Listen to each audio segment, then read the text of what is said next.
Piezoelectric bioprinting is a method of bioprinting that utilizes piezoelectric materials to create detailed structures of living cells.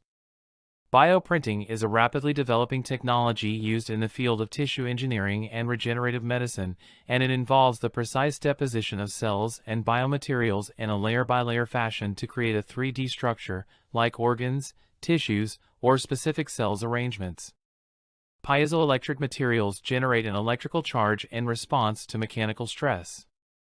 In the context of bioprinting, piezoelectric actuation can provide high-resolution control of the bioprinting process. This can be particularly advantageous in the printing of delicate structures, such as those involving stem cells or other sensitive biological materials, where precise control over the placement of cells and biomaterials is essential.